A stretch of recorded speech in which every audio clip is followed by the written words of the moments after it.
बिस्मिल्लाहिर्रहमानिर्रहीम। अस्सलाम वालेकुम। आज मैं आपके लिए इमली आलू बुखारे की चटनी की रेसिपी लेकर आई हूँ। तो इस चटनी को बनाना शुरू करते हैं। सबसे पहले एक पैन में मैंने आधा कप इमली थी, उसको पानी में भिगो के रखा था, वो ऐड करेंगे इसमें। थोड़े से आलू बुखारे, ये कम या ज़्यादा कर सकते हैं, आपके ऊपर डिपेंड करता है। और 1 गिलास पानी है, वो ऐड करेंगे।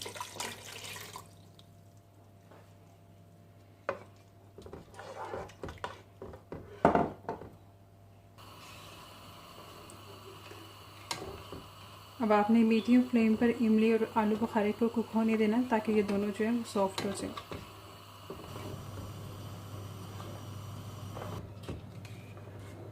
इमली और आलू बुखारे के पकते हुए 10 मिनट हो गए हैं, दोनों ही सॉफ्ट हो गए। तो अब इसको हम छान लेंगे और गुठलियाँ और जो पल्प है वो सेपरेट कर देंगे।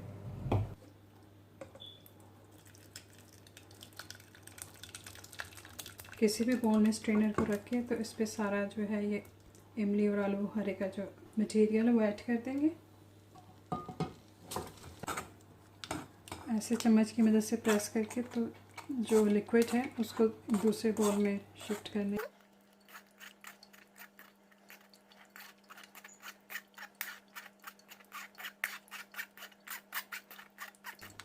यहाँ मैंने अच्छे से इसको छान लिया है, पल्प जो है वो अलग कर लिया है। अब हम इसको दोबारा से पकाएंगे। पैन में इमली के पल्प को ऐड करेंगे।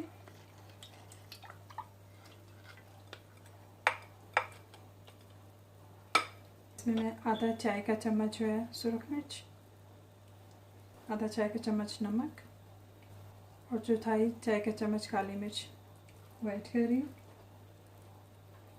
इसको अच्छे से मिक्स करेंगे।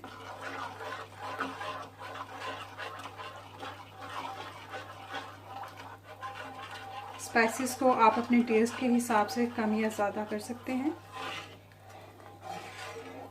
अब इसमें मैं आधा कप चीनी वो ऐड कर रही हूँ, मिक्स करेंगे।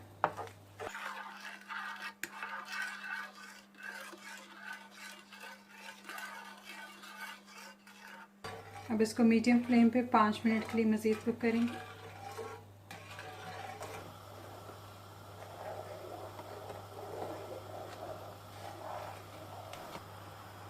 यहाँ पे इमली आलू बुखारे की चटनी को मैंने 5 मिनट के लिए पका लिया है, ये बिल्कुल तैयार है।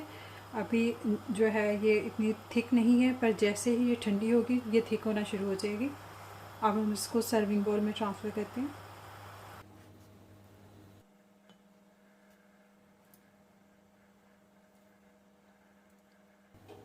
हमारी आज की रेसिपी इमली की चटनी बिल्कुल तैयार है। अगर आपको ये मेरी वीडियो अच्छी लगी तो उसको लाइक एंड शेयर कीजिएगा, चैनल को सब्सक्राइब कीजिएगा। मिलते हैं अपनी नई वीडियो में। अपना ख्याल रखिएगा। अल्लाह हाफ़िज़।